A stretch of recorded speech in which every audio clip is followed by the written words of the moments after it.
अब बात करेंगे बीजेपी खेमे की। बीजेपी खेमे की तरफ से पहले से कहा जा रहा था कि उम्मीदवार दिया जाएगा, स्थानीय होगा और दल से जुड़ा हुआ होगा, लेकिन अंतिम समय में ऐसा क्या हुआ कि परिमल नाथवानी को उम्मीदवार नहीं, अब उन्हें समर्थन की घोषणा करनी पड़ी। परिमल नाथवानी निर्दलीय मैदान में उतरे तो बीजेपी समर्थन में आ गई। गौरव वल्लभ उन्होंने बीजेपी के वरिष्ठ नेताओं में से हैं और उन्होंने फॉर्म जरूर लिया था, लेकिन नामांकन उनका नहीं हुआ। मदन हमारे साथ हैं और वरिष्ठ सहयोगी राकेश जी भी हैं। मदन, सबसे पहले आपसे जानना चाहेंगे, देखिए बीजेपी ने आखिर ये खुद स्वीकार लिया कि हमने गौरव वल्लभ जी की बजाय अब इनको, परिमल नाथवानी को हमने दिया है समर्थन, इसके पीछे मुख्य क्या वजह रही? देखिए, ये स्पष्ट था कि बीजेपी के या एनडीए गठबंधन के तहत आंकड़े जो हैं वो नहीं थे जो चुनाव जीतने के लिए चाहिए था। ऐसे में बीजेपी ने आखिरी वक्त तक इंतजार किया कि ऐसे प्रत्याशी सामने आए जो दूसरे दलों से भी वोट हासिल कर सके। उसमें सबसे फिट अगर देखें तो परिमल नाथवानी बैठे, जो कि सीधे तौर पर अगर आप देखें तो मुख्यमंत्री हेमंत सोरेन से भी उन्होंने मुलाकात की। उसके बाद बीजेपी के नेताओं से बातचीत किया और इसी बीच के घटनाक्रम में जो गौरव वल्लभ थे उन्होंने अपना नॉमिनेशन पर्चा भी खरीदवाया। और जब नितिन नवीन यहाँ पहुंचे थे उस दिन वो बीजेपी के कार्यालय भी पहुंचे थे, उनसे भी मुलाकात हुई। गठबंधन के तमाम नेताओं के साथ वहां पर चर्चा भी हुई कि आखिर क्या किया जाए, लेकिन चेहरे पर उदासी गौरव वल्लभ की तभी से दिखने शुरू हो गए थे जब उन्हें ये जानकारी मिली कि पर्चा खरीदने के बाद भी पार्टी अनाउंस नहीं कर रही है कि वो उम्मीदवार के तौर पर हो। लेकिन जब एक तरह से कहें राष्ट्रीय अध्यक्ष का दौरा झारखंड होता है, उसके बाद पार्टी ने भी ये माना कि एक हार का सीधा सेहरा जो है हम अपने राष्ट्रीय अध्यक्ष के इस दौरे पर नहीं लगाएं। इसलिए बीजेपी ने अपनी एक स्ट्रेटजी बनाई और इसके तहत परिमल नाथवानी को सीधे तौर पर समर्थन देने का एक तरह से ऐलान किया।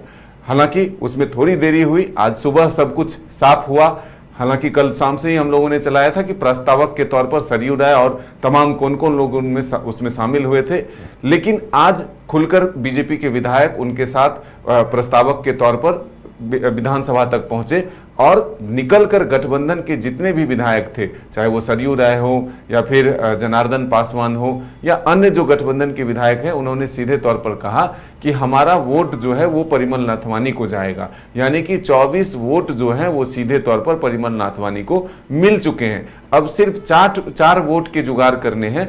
ऐसे में वो कहते हैं कि कांग्रेस के विधायकों से भी हमारे अच्छे संबंध हैं, जेएमएम के विधायकों से भी हमारे अच्छे संबंध हैं। आरजेडी के विधायक भी नाराज चल रहे थे, उन्होंने भी कहा कि हमसे या मुख्यमंत्री से सलाह नहीं लिया कांग्रेस ने अपने उम्मीदवार की घोषणा में। वाम दल के विधायक अरूप चटर्जी से भी हमारी बातचीत हुई, उन्होंने भी कहा कि हाँ, वोट के वक्त ही सिर्फ वाम दल जो है याद आता है। ऐसे में हमने अपनी भावनाओं से मुख्यमंत्री तक को अवगत कराया। हालांकि हम लोग इंटैक्ट हैं, लेकिन परिमल नाथवानी से अच्छे व्यवहार की बात उन्होंने भी कहा, अच्छे संबंध का बात उन्होंने कहा कि हमारे भी अच्छे संबंध हैं और झारखंड में उन्होंने काम भी किया। तो पासा कब पलटेगा, कौन नाथवानी के पक्ष में 4 वोट लेकर आएंगे, ये कहना मुश्किल है। लेकिन बीजेपी ने एक सही चाल चला। हालांकि बीजेपी पर हॉर्स ट्रेडिंग कराने का आरोप गठबंधन के सत्ताधारी दल के लोगों ने जरूर लगाया है।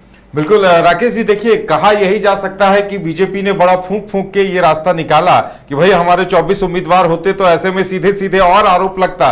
तो ऐसे में बीजेपी ने ये स्टैंड ले लिया कि हमने परिमल जी को समर्थन दिया है, अब आगे जो होना है विधायक करेंगे।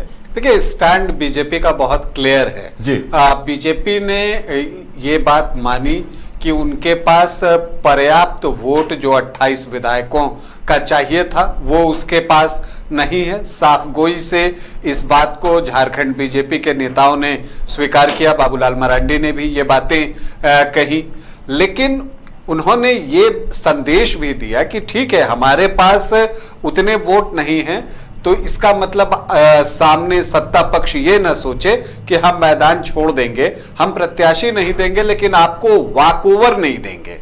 मुकाबला तो होगा, मैच खेला जाएगा। और ये बातें उन्होंने स्पष्ट कर दी। और देखिए, चूंकि अगर बीजेपी के प्रत्याशी होते और फिर जो है अन्य दलों के विधायक वोट करते या कुछ 1-2 वोट इधर उधर होता तो बीजेपी पर हॉर्स ट्रेडिंग के आरोप लगते। अब बीजेपी ने इस तरह का एक स्टैंड लिया है कि सामने निर्दलीय प्रत्याशी हैं, उन्होंने हमसे समर्थन मांगा, हमने समर्थन दिया। अब बाकी 4 वोट का जुगाड़ कैसे करना है वो निर्दलीय प्रत्याशी जाने, ये उनके ऊपर डिपेंड करता है। ये कहने वाली बात जो होगी वो यही होगी, असलियत सभी को पता है। लेकिन अगर आप देखें तो यहां पर जो परिमल नाथवानी हैं, चूंकि उनके रिश्ते हर दल से अच्छे हैं, तो ऐसे में बीजेपी को भी लगा कि ये एक ऐसे प्रत्याशी हैं जो 4 वोट जो है वो अरेंज कर सकते हैं, 4 विधायकों से बात कर सकते हैं, और ऐसी परिस्थिति में जो कांग्रेस की एक सीट है वो कम हो सकती है, क्योंकि बीजेपी भी जानती है कि जेएमएम जो है अपने कोटे में इस तरह की स्थिति कर देगा कि बैजनाथ राम को कोई परेशानी न हो। तो मामला यहां पर दूसरी सीट का ही फंसा हुआ है। इसके अलावा आप देखिए कि जब परिमल नाथवानी पहले दिन झारखंड आए थे तो मुख्यमंत्री हेमंत सोरेन से मिले थे, फिर वापस जाते हैं दिल्ली, वहां पर बीजेपी के वरिष्ठ नेताओं से मुलाकात की बात सोर्सेस के थ्रू जो है वो सामने आई है कि वहां पर वो मिले। उसके बाद उस दौरान यहां पर बीजेपी के राष्ट्रीय अध्यक्ष नितिन नवीन रांची में थे। अब जब नितिन नवीन जा चुके हैं, आज सुबह की बात, सोमवार को परिमल नाथवानी जो है वो बीजेपी के प्रदेश कार्यालय पहुंचते हैं। फिर वहां पर जब उनको, आज सुबह से ही आप देख लीजिए परिमल नाथवानी की सक्रियता बढ़ी और गौरव बल्लभ जो हैं वो बिल्कुल सीन से हट गए। उसके बाद परिमल नाथवानी वहां से निकलकर बीजेपी के मुख्य सचेतक नवीन जायसवाल के पास जाते हैं और फिर वहां से जो है विधायकों संग विधानसभा पहुंचते हैं। तो एक स्ट्रैटेजी के तहत सारी चीजें की गई, जो एनडीए के घटक दल हैं उनसे सारी बातचीत की गई और उनको कन्विंस किया गया कि परिमल नाथवानी को अगर आप प्रत्याशी हम बनाते हैं तो उनके जीतने की एक संभावना है, ऐसे में कांग्रेस की एक सीट कम हो सकती है। तो ये बताने की कोशिश है और इस तरह से, और परिमल नाथवानी के रिश्ते, जैसा कि परिमल नाथवानी खुद कहते हैं कि उनके रिश्ते सभी दल से अच्छे हैं, सभी व्यक्तियों से अच्छे हैं। अभी आईपीएल का फाइनल हो रहा था, उस दौरान भी मैंने एक जगह खबर पढ़ी थी कि वो अहमदाबाद में ही थे और वहां के स्टेडियम की उन्होंने काफी तारीफ भी की थी। तो आप देखते हैं कि वहां से वो शुरू हुआ और अब ये तय हो गया है कि मुकाबला होगा। परिमल नाथवानी निर्दलीय प्रत्याशी रहेंगे, लेकिन बीजेपी और उनके घटक दल मतलब कि एनडीए का समर्थन परिमल नाथवानी को खुले तौर पर है।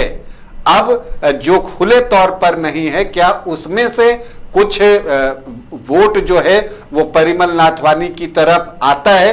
क्या परिमल नाथवानी दूसरे खेमे से जो वोट की अपील करने वाले हैं उसमें से कुछ वोट इनकी तरफ आता है? इसी पर जो है झारखंड में जो राज्यसभा की दूसरी सीट है उसका भविष्य टिका रहेगा। चलिए, तो अब इंतजार इस बात का होगा कि आगे समीकरण क्या कुछ निकलकर सामने आते हैं। लेकिन परिमल नाथवानी ने इस राज्यसभा चुनाव को बहुत दिलचस्प बना दिया है, समीकरण उलझ गए हैं और अब इंतजार इस बात का है कि कितने वोट उन्हें मिलते हैं और कितने विधायक उनके समर्थन में आते हैं, ये देखने वाली